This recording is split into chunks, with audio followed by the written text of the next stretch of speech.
Welcome to City Cable Hathway news. ముందుగా ముఖ్యాంశాలు.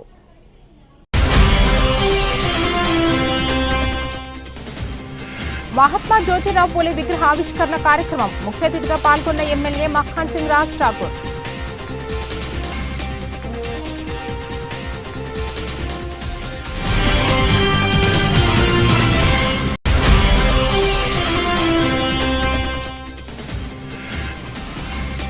రామకొండం నియోజకవర్గంలో ఘనంగా జ్యోతిరావు పూలే జయంతి వేడుకలు. నివాళులర్పించిన మాజీ ఎమ్మెల్యే రామచందర్.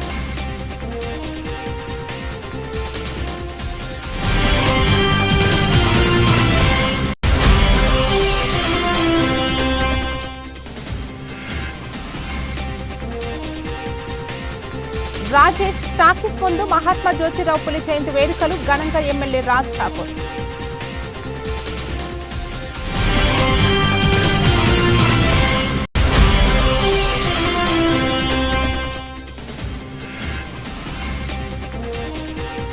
సిపిఎం పార్టీ ఆధ్వర్యంలో ఘనంగా పూలే 199వ జయంతి వేడుకలు.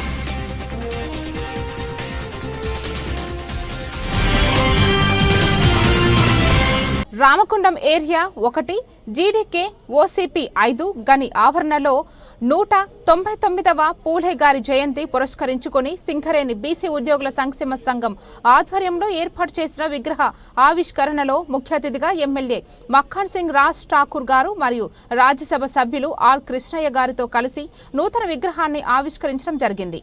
అనంతరం ఎమ్మెల్యే గారు మాట్లాడుతూ ముందుగా పూలే జయంతి సందర్భంగా శుభాకాంక్షలు తెలియజేస్తూ ఇది గొప్ప శుభ పరిణామమని కొనియాడారు.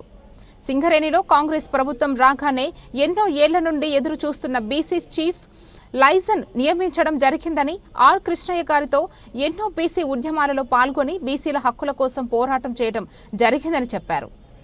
కాంగ్రెస్ ప్రభుత్వం కామారెడ్డి బీసీ డిక్లరేషన్ లో రాహుల్ గాంధీ గారు చెప్పిన మాటని ముఖ్యమంత్రి రేవంత్ రెడ్డి గారు కట్టుబడి బీసీ కులగణన చేసి 42% ఇవ్వడం జరిగిందని చెప్పారు.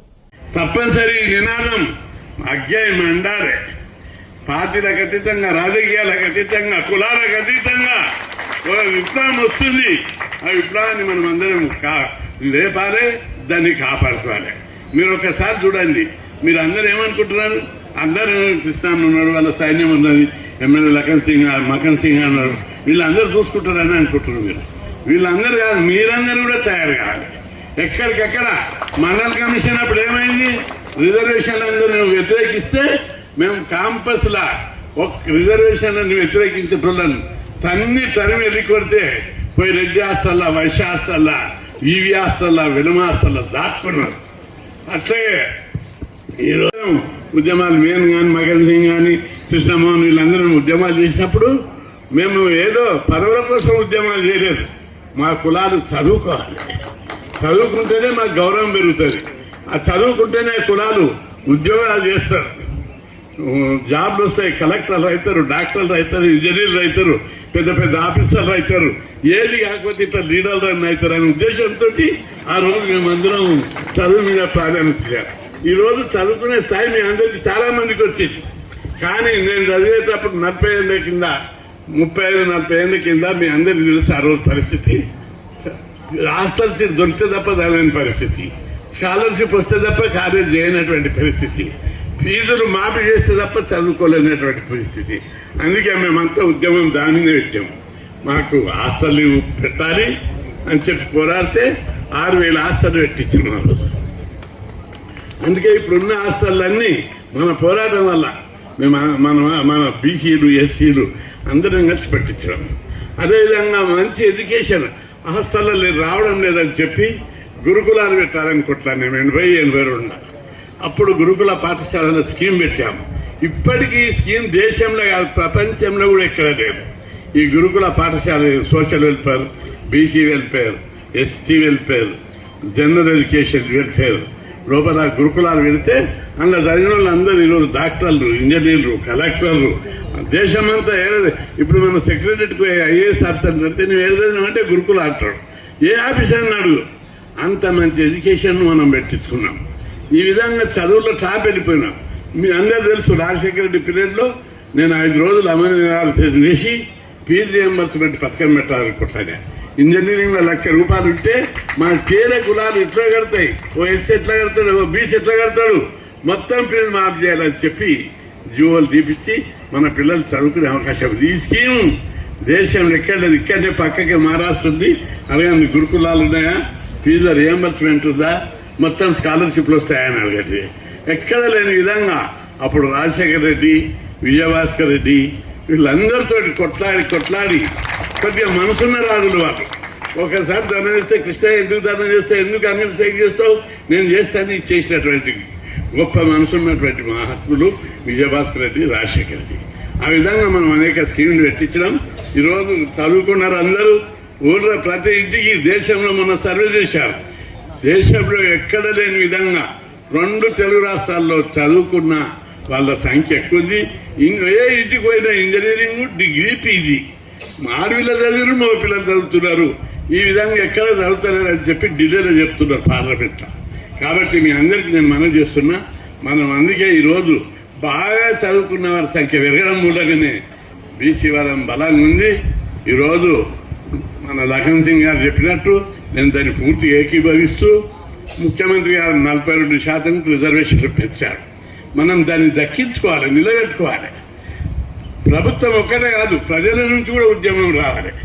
ప్రజలందరూ దాన్ని కాపాడుకోవడానికి ప్రయత్నం చేయాలి. ఆ దిశగానే మనం అందరం ప్రయత్నం చేస్తున్నాం. దీన్ని ఎట్లా నిలబెట్టుకోవాలి, దీన్ని ఎట్లా కాపాడుకోవాలి, ఏ విధమైన ఉద్యమాలు చేయాలి, ఏ విధంగా దేశాన్ని పార్లమెంటును న్యాయ వ్యవస్థను కళ్ళుగా తెలిసేటట్టు చేయాలి. రిజర్వేషన్లు ఇస్తే సుప్రీంకోర్టు కొట్టేస్తుంది, రిజర్వేషన్లు కదిలిస్తే కోర్టులన్నీ జోక్యం చేసుకుంటాయి. అందుకే ఒక్కసారి పంచాయత్ దిగాలి. ఈ పంచాయత్ దిగాలంటే ఏం చేయాలి? అందుకే బలమైన ఉద్యమం చేయించి మీరు అందరూ ఎప్పుడో సర్పంచులు కావాల్సిన వాళ్ళు ఎంతో మంది ఉంది. ఇప్పుడు ఈ సర్పంచుల రిజర్వేషన్లు 80 పార్టీలో హనుమంతరావు గారిని నేను చూస్తా. ఆయన కూడా బీసీ బీసీ బీసీ అనుకుంటా ఉంటాడు, కానీ పోరాటాలు చేసేది. కృష్ణ అంటే పోరాటాలు, కృష్ణ అంటే ర్యాలీలు, కృష్ణ అంటే బీసీలకు నిరంతరం ఇవాళ పోరాటం చేస్తున్న వ్యక్తి. అయితే మొన్న కొంచెం బాధపడ్డా అన్న. ఇవాళ మొన్న కూడా మీరు వచ్చేది ఉంటే చాలా సంబరంగా ఉండేది. నేను ఇవాళ చాలా మంది నాయకులను చూసినాం, నా వయసుకి ముఖ్యమంత్రులను చూసినా, రాజకీయ పార్టీలను చూసినా. ప్రతి ఒక్కరు బీసీల గురించి, బహుజనుల గురించి, దళితుల గురించి మాట్లాడుతూ ఉంటారు. రాజకీయ అవకాశం దొరికింది, రిజర్వేషన్లు దళితులకు వచ్చింది. ఈ రోజున్న రాష్ట్ర ముఖ్యమంత్రి రేవంత్ రెడ్డి గారిని దగ్గరగా చూస్తున్నా. మీ సలహాలు, ఆయన కూడా మీతో పాటు పనిచేసాడు విద్యార్థి నాయకుడిగా. నేను రేవంత్ అన్న కలిసే ఉండేవాళ్ళం మిస్టర్ ఆర్ట్స్. ఆయన మీ దగ్గరకు వచ్చి అనేక పోరాటాలు చేస్తుండే. నాకు ఇప్పటికి కూడా చెప్తా ఉంటాడు, కృష్ణాన్న ఒక్కడ మిస్ అయిన రూపాయలు లేకుండా మన దాంట్లో ఉంటే బాగుండదు నన్ను అంటాడు అట్లా. ఇవాళ ఈ కార్యాచరణ కులగణన ఈ దేశంలో బీసీ బలహీనులు, దళితులు రాజ్యాన్ని అధికారం ఉంది. ఈ దేశం మనది. సామాజికంగా, ఆర్థికంగా, విద్యాపరంగా, రాజకీయంగా, ఉద్యోగపరంగా అన్ని రకాలుగా ఇవాళ ఉన్నతమైన స్థానం ఉండాలి. దానికి ఒక రిజర్వేషన్ కలగాలి. అందరూ మాట్లాడినట్టుగా ఈరోజు మనం చేసి చూపించాలి. గత ప్రభుత్వం దొరల ప్రభుత్వం, కృష్ణన్న ఏమనుకున్న వాళ్ళని ఇక్కడ చెప్పేస్తా. ఇవాళ దొరల ప్రభుత్వం ఇవాళ బీసీలను బహిష్కరించింది, దళితులను బహిష్కరించింది. కులగణన చేసినట్టు చేసి గిన్నీశ్వరాలు తీసుకున్నది డిక్లేర్ చేయలే. ఇవాళ అనేకమైన సంస్కరణలు తనతో పాటు మేధావులందరూ కూడా మాట్లాడేది. ఇవాళ రేవంత్ రెడ్డి గారు ఒక నిర్ణయం గట్టిగా తీసుకున్నారు. సబ్ కమిటీని వేసి ముఖ్యమంత్రులతో పాటు ఇవాళ నెల మొత్తం 150లో ఒక కమిటీని వేసి కులగణన చేయడం జరిగింది. చేసిన తర్వాత అనేక మంది మేధావులు, బీసీ సంఘాల నాయకులు చాలా బాగా జరిగింది, ఒక దారి తీసిర్రు. కానీ ఇంకా జరగాల్సిందంటే ప్రభుత్వం స్వచ్ఛమైన మనసుతో ఖచ్చితంగా ఇలా బీసీ కులగణన జరగాలి. వారికి రిజర్వేషన్లలో మనం పూర్తిగా స్పష్టంగా ఉన్న ఒక వైఖరిని ఇవాళ ముందుకు తీసుకొస్తూ మరొకసారి అవకాశం ఇచ్చి ఇవాళ 56% ఉందని డిక్లేర్ చేసి 42% రిజర్వేషన్ బిల్లును పెట్టి ఇలా గవర్నర్కు పెట్టి రాష్ట్ర ప్రభుత్వం యొక్క బీసీల పట్ల బలహీనుల పట్ల ఉన్న ప్రేమను ఇవాళ నిజం చేసి ఈరోజు ముందుకు పోయింది. దాంట్లో నేను భాగస్వామి కావడం, ఒక బీసీ బిడ్డగా శాసనసభ్యుడిగా ఉన్న మేము 13 మందిలో నేను కూడా ఒకడు కావడం నేను అదృష్టంగా భావిస్తా ఉన్నా. విద్యార్థి దశలో కృష్ణను ఫాలో చేసినాం, కాంగ్రెస్ పార్టీలో నాయకులను ఫాలో చేసినాం. రాహుల్ గాంధీ గారు చెప్పిన మాట జోడో యాత్ర తర్వాత రేవంత్ రెడ్డి అనే ఒక నాయకుడు తన సామాజిక వర్గం రెడ్డి అయినా ఇది నాతోటి నాకు చివరిదైనా, నాకు అవకాశం రాకుండా ఇంకెవరికి రాకుండా ఈ రాష్ట్రంలో బీసీలు, బలహీనులు, దళితులు ఈ స్థానంలోకి రావాలి, సామాజికంగా ఎదగాలి, ఆర్థికంగా ఎదగాలి, ఉద్యోగాల్లో రిజర్వేషన్ కల్పించాలి. దీని పట్ల కూడా విడదీసి చేస్తే మనకు వస్తుంది తమిళనాడు మాదిరిగా అని వీరిచ్చిన సలహాను పాటిస్తూ ఇవాళ అసెంబ్లీ తీర్మానం చేసి ముందుకు పోయినాం. అనేక మంది సంఘ నాయకులందరూ వచ్చినారు, వివిధ పార్టీల వారు వచ్చినారు. ఆ రోజు అసెంబ్లీలో వారు మాట్లాడిన వారు ఆమోదం పలకాల్సిన అవసరం వచ్చింది, పలికినారు. కానీ ఇది ఇక్కడతో ఆగిపోవద్దు. ఈ పోరాటం, ఈ ఉద్యమం మరి కృష్ణయ్య అంటారు పోరాటం మొదలు పెడితే దీనికి ఒక సార్థకత వచ్చింది. బీసీలకు బంగారు బాట వేసే కార్యక్రమాన్ని చేసినాం. ఎస్సీ వర్గీకరణ పార్లమెంట్ ఇచ్చిన గంటల్లోనే అసెంబ్లీలో తీర్మానం చేసినాం, అమలు చేస్తా ఉన్నాం. మరి దీనికి పూర్తిగా న్యాయం జరగాలి, దేశవ్యాప్తంగా జరగాలంటే యావత్ భారతదేశానికి తెలంగాణ ఆదర్శనం. ఇది ఇక్కడికి ఆగద్దు. బీసీ నాయకులందరం కలిసి వెళ్దాం, చలో ఢిల్లీ కార్యక్రమాన్ని పెట్టాం. సీఎం గారిని స్టేజ్ మీదకి సాదరంగా ఆహ్వానిస్తున్నాం. Claps claps. ఇప్పుడు మన స్థానిక వారు ఎక్కడున్నా కూడా వేదిక పైకి రావాల్సిందిగా ఆహ్వానిస్తున్నాం. మాజీ కార్పొరేటర్ సార్, అదేవిధంగా గణి గారిని వేదిక పైకి రావాల్సిందిగా ఆహ్వానిస్తున్నాం. అలాగే 11th వార్డ్ కార్పొరేట్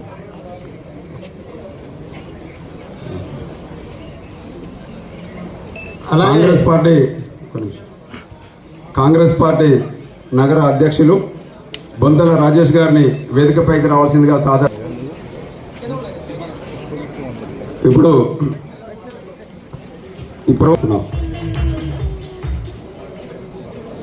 అలాగే B Mallesh president CEO president Arjeevan గారిని స్టేజ్ మీదకి సాదరంగా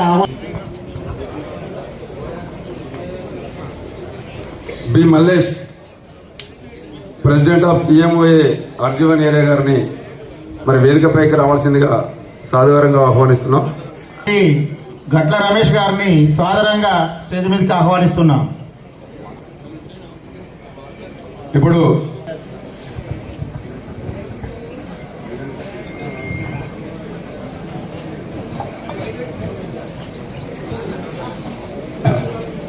ముందుగా గుర్తింపు సంఘమైనటువంటి ఏఐటీసీ నుంచి ఆరెల్లి పోచమ్మ గారిని వేదికపైకి రావాల్సిందిగా సాధారణంగా ఆహ్వానిస్తున్నాం.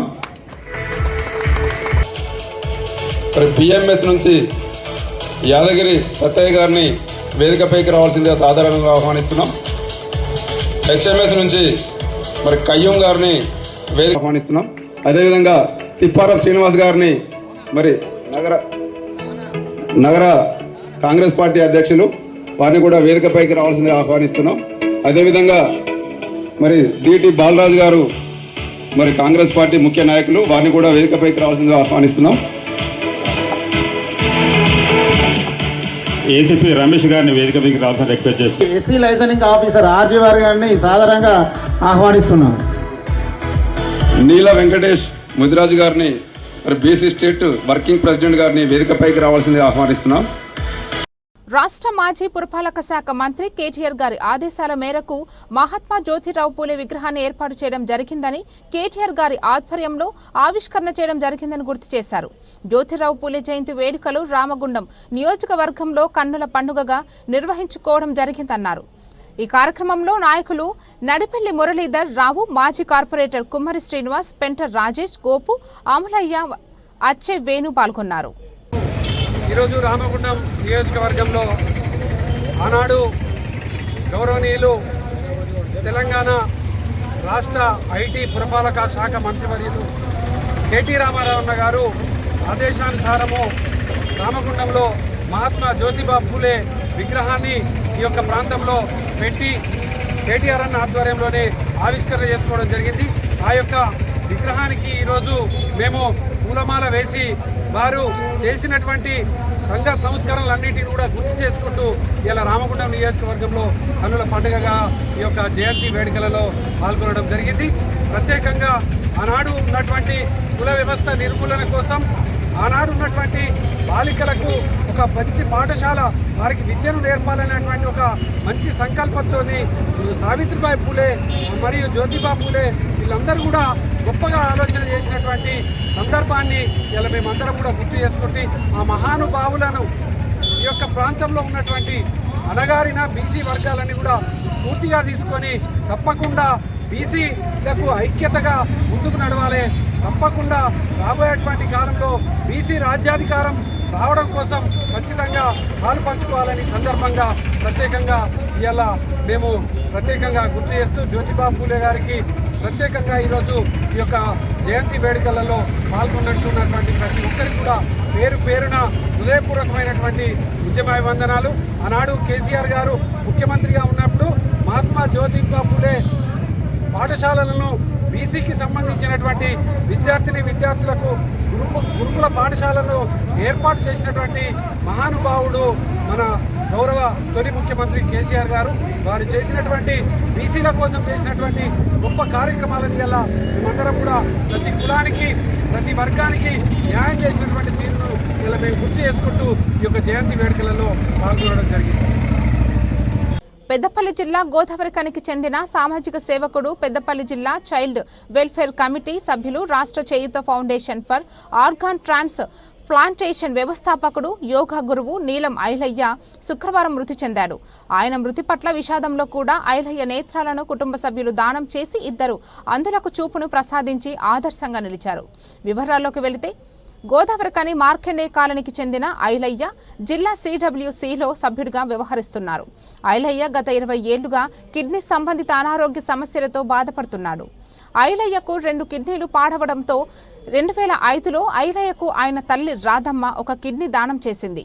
అప్పటి నుంచి ఆరోగ్యంపై అప్రమత్తంగా ఉంటూనే సామాజిక కార్యక్రమాల్లో చురుకుగా ఉంటున్న ఐలయ్య బాలల సంక్షేమం సంరక్షణ కోసం కృషి చేస్తున్నాడు. మరోవైపు అందరికీ ఆరోగ్యాన్ని పంచడానికి యోగా శిక్షణ పొంది పలువురికి యోగా ఆసనాలు నేర్పిస్తున్నాడు. ఇంకోవైపు ఆర్గాన్ ట్రాన్స్ ప్లాంటేషన్ చేయించుకున్న వారికి అండగా ఉండేందుకు చేయూత ఫౌండేషన్ స్థాపించాడు. జిల్లాలో అందరికీ సుపరిచితుడైన ఐలయ్య ఇటీవల అనారోగ్యానికి గురయ్యాడు. ఈ నేపథ్యంలోనే శుక్రవారం తెల్లవారుజామున తీవ్ర అస్వస్థకు గురైన ఐలయ్యకు హుటాహుటిన గోదావరిఖని GGH ఆసుపత్రికి తరలించారు. చికిత్స పొందుతూ మృతి చెందాడు. ఐలయ్య అకారణ మరణంలో కుటుంబ సభ్యులు కన్నీరు మున్నీరుగా విలపిస్తున్నారు. బడుగు బలహీన వర్గాల ఆశాజ్యోతి, సామాజిక తత్వవేత్త మరియు నవయుగ వైతాళికుడు శ్రీ మహాత్మా జ్యోతిరావు పూలే గారి జయంతి వేడుకలు రామగుండంలో ఘనంగా నిర్వహించబడ్డాయి. ఈ సందర్భంగా ఆ మహనీయుని స్మృతికి ఘనంగా నివాళులర్పించడమే కాక ఆయన స్ఫూర్తిదాయక సేవలను గుర్తు చేసుకుంటూ ప్రముఖ నాయకులు పాల్గొన్నారు. ఈ కార్యక్రమంలో రామగుండం శాసనసభ్యులు శ్రీ MS రాజ్ ఠాకూర్ గారు ముఖ్య అతిథిగా హాజరై మహాత్మా పూలే సిద్ధాంతాలు, సమానత్వం కోసం ఆయన పోరాటాన్ని వివరించారు. సమాజంలోని అంతర్యాలను తొలగించే విద్య, స్త్రీ శిక్షణ మరియు సామాజిక న్యాయం కోసం ఆయన చేసిన కృషి అనంతమైనదని తెలిపారు.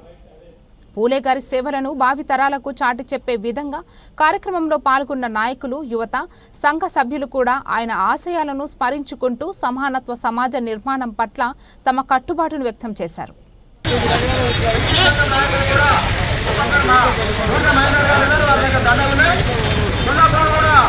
వేసి జ్యోతిరావు పూలే జయంతి నాయకుల సంఘం నుంచి మహాత్మా జ్యోతిబా ఫులే ఆలోచన విధానం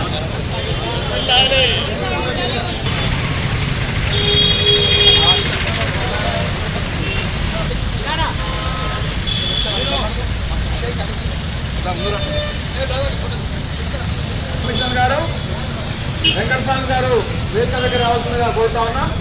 అలాగే కొండ రాజేష్ గారు వేదిక దగ్గర రావాల్సిందిగా కోరుతా ఉన్నాం.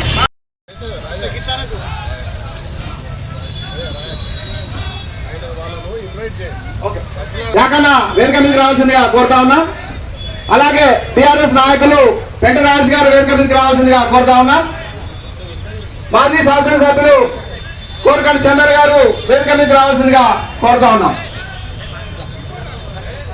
సమాజంలో వారి విద్యకు దూరమైన బడుగు బలహీన వర్గాలందరినీ కూడా చదువు నేర్పి వారు కేవలం పురుషుల్లోనే కాదు మహిళలు సైతం చదువుకొని గొప్ప గొప్ప స్థాయికి ఎదిగా ఆయన సొంత సతీమణి సావిత్రిబాయి పూలే గారిని కూడా ఒక టీచర్ గా చేసి మహిళల అభ్యున్నతికి ఒక ఉన్నతమైన వ్యక్తిగా తీర్చిదిద్దే మహత్తరమైన పాత్ర పోషించిన మన జ్యోతిరావు పూలే గారి జయంతి అందరికి వచ్చినందుకు ఈ సందర్భంగా సంతోషం వ్యక్తం చేస్తూ నాకు ఈ అవకాశం ఇచ్చిన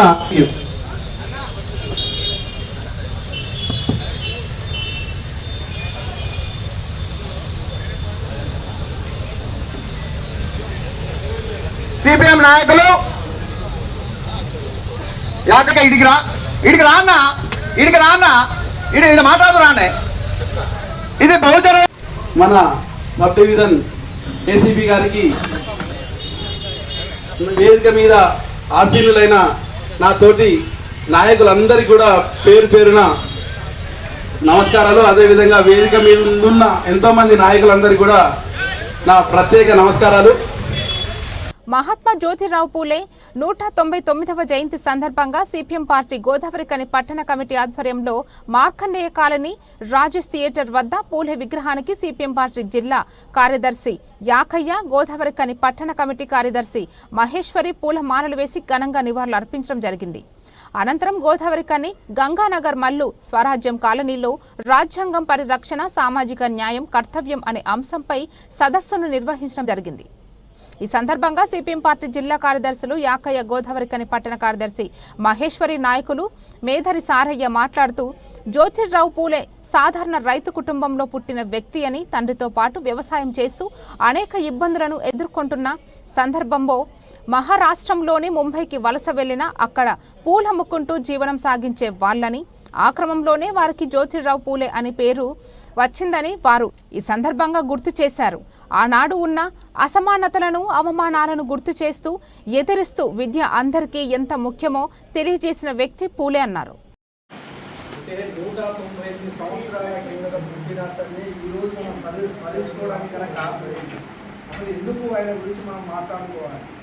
ఈరోజు మన సమాజంలో ఎవరైనా చనిపోతే ఒక 6 నెలలు, సంవత్సరమో, 2 సంవత్సరాలు, 3 సంవత్సరాల తర్వాత ఆయన మర్చిపోతాం. మన కుటుంబ సభ్యులైనా, సమాజంలో ఎవరైనా ఎక్కడున్నా మనం మర్చిపోతాం. అయినప్పటికీ నేటికి 195 సంవత్సరాలు అయినప్పటికీ ఈ రోజుకు ఆయన గురించి మనం మాట్లాడుకోవాల్సిన పరిస్థితి ఎందుకు వచ్చిందనేది ఒక 2 విషయాలు ముందు చెప్పడం కోసం ప్రయత్నం చేస్తాను. అయితే బాగా ఎండాకు పెద్దగా ఉంది. ఇప్పుడు ఆయన తిరిగి వచ్చినాం. ఈ ఎండలో షెడ్డి కిలోగా చెంతగా కారిపోతాను. అయితే ఈయన ఒక పేద నిరుపేద కుటుంబంలో పుట్టినటువంటి వ్యక్తి. 1827లో ఈ నెల ఈ రోజు అంటే ఏప్రిల్ 11వ తారీఖు నాడు ఆయన మహారాష్ట్రలో జన్మించాడు. ఒక నిరుపేద కుటుంబంలో అతను సంవత్సరంలో అంటే 9 నెలల బాలుడు ఉన్నప్పుడే వాళ్ళ అమ్మ చనిపోయింది. చనిపోతే అతని పెంపకం అంతా కూడా తన తండ్రి చేతిలోనే జరుగుతూ ఉంది. తన తండ్రి చిన్న కేంద్ర ప్రభుత్వం వక్ఫ్ బోర్డు బిల్లును ఆమోదించడానికి నిరసించిన ముస్లిం మైనారిటీ వెల్ఫేర్ అసోసియేషన్, ముస్లిం లీగ్ ఆధ్వర్యంలో ముస్లింలకు సంబంధించిన వ్యాపార సముదాయాలను శుక్రవారం పెద్దపల్లి జిల్లా కేంద్రంలో స్వచ్ఛందంగా బంద్ చేసి నిరసన వ్యక్తం చేశారు. పెద్దపల్లి జిల్లా కేంద్రంలోని ఎంపీ గార్డెన్లో ఈ రోజు రాత్రి మేధావులతో వక్ఫ్ బోర్డు బిల్లుపై ప్రత్యేక సమావేశం కానున్నట్లు తెలిపారు. ఈ నెల 10 నుంచి 17వ తేదీలోగా ఎప్పుడైనా రామగుండంలో భూకంపం సంభవించే అవకాశం ఉందంటూ నిన్న ఎపిక్ ఎర్త్ క్వేక్ ఎనాలిసిస్ విశ్లేషకులు చేసిన పోస్ట్ రామగుండం ప్రజలను కుదిపివేసింది. అటు సామాజిక మాధ్యమంలో కూడా వైరల్ కావడంతో నిజంగా భూకంపం వస్తే పెద్ద ప్రమాదమే ఉంటుందని ప్రచారం జరిగింది. సింగరేణి ఉపరితల గనులు, రామగుండం, ఎన్టీపీసీ ఎరువుల కర్మాగారం తదితర భారీ పరిశ్రమలు ఉన్న రామగుండంలో ఒకవేళ భూకంపం వస్తే విపత్తు ఊహించని విధంగా ఉంటుందంటూ పలువురు వ్యాఖ్యానాలు చేశారు. ఈ నేపథ్యంలో అసలు భూకంపం వస్తుందా లేదా అన్నది రామగుండం రెవెన్యూ అధికారులు ఈ రోజు వరకు కూడా ఇలాంటి అధికారిక ప్రకటన చేయలేదు. అయితే తెలంగాణలో భూకంపం వస్తుందన్న వార్తలను national geographical research institute principal scientist doctor Sasidhar కొట్టిపారేశారు. పెద్దపల్లి జిల్లా రామగుండం కేంద్రంగా భూకంపం వస్తుందని, అది హైదరాబాద్ సిటీతో పాటు ఏపీలోని అమరావతి వరకు ఎఫెక్ట్ చూపిస్తుందంటూ ఈపీఐసి ఎర్త్ క్వేక్ సంస్థ తెలిపింది. అయితే ఈ సంస్థ ఎన్జీఆర్ఐకి అప్రోచ్ కాలేదని, అది సైంటిఫిక్గా ప్రామాణికం కాదని వివరించారు. ఈ ప్రచారాన్ని ప్రజలు నమ్మవద్దని తెలిపారు. వక్ఫ్ చట్టంపై వెనక్కి తీసుకోవాలని డిమాండ్ చేస్తూ రామగుండం నగరపాలక సంస్థ కార్యాలయం ఎదుట ముస్లిం మైనార్టీలు ధర్నా చేపట్టారు.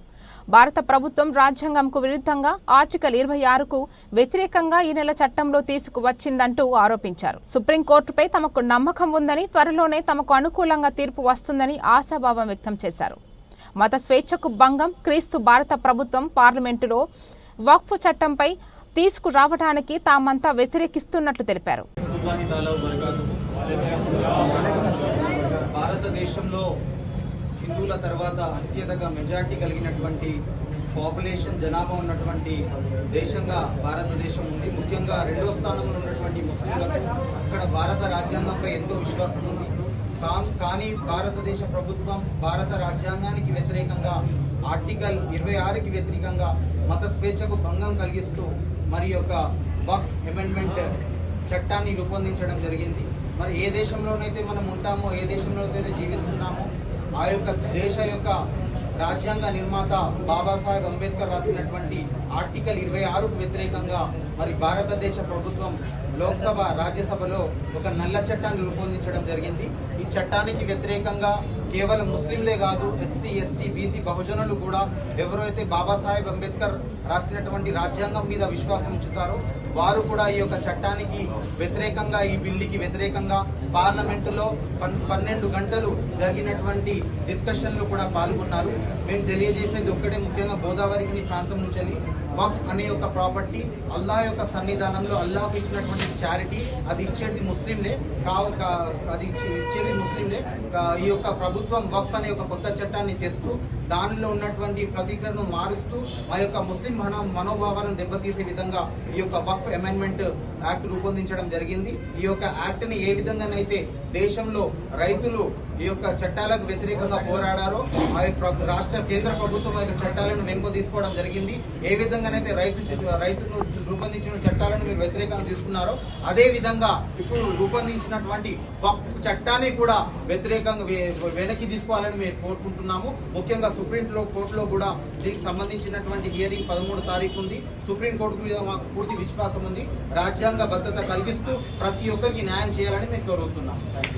కాంగ్రెస్ పార్టీ జాతీయ స్థాయిలో చేపట్టిన జై బాపు, జై భీమ్, జై సంవిధానం కార్యక్రమంలో భాగంగా ఈ రోజు రామగుండం పట్టణంలోని కాంగ్రెస్ పార్టీ ఆఫీసులో రామగుండం ఎమ్మెల్యే మక్ఖాన్ సింగ్ రాజ్ ఠాకూర్ అన్నగారి ఆదేశాల మేరకు రామగుండం పట్టణ కాంగ్రెస్ అధ్యక్షులు ఈదునూరి హరిప్రసాద్ ఆధ్వర్యంలో ప్రెస్ మీట్ పెట్టడం జరిగింది.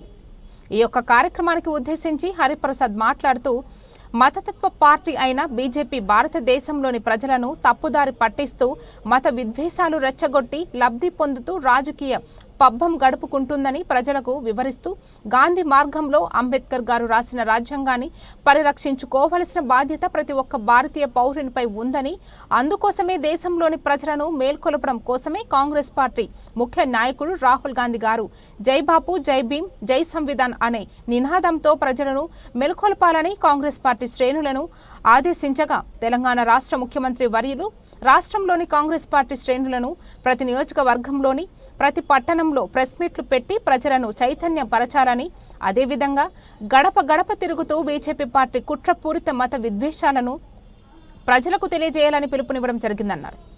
వార్తలు ముగించే ముందు మరోసారి ముఖ్యాంశాలు.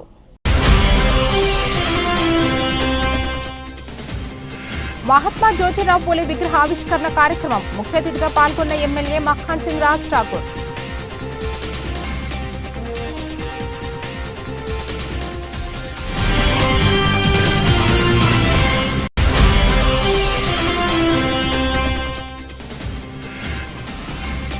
రామకొండం నియోజకవర్గంలో ఘనంగా జ్యోతిరావు పూలే జయంతి వేడుకలు నివాళులర్పించిన మాజీ ఎమ్మెల్యే రామచందర్.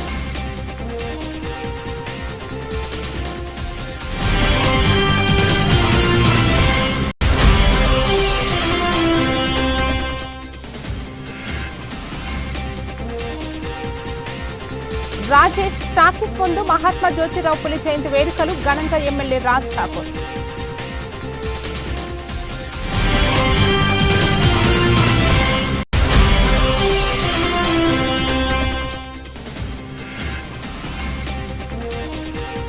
సిపిఎం పార్టీ ఆధ్వర్యంలో ఘనంగా పూలే 199వ జయంతి వేడుకలు.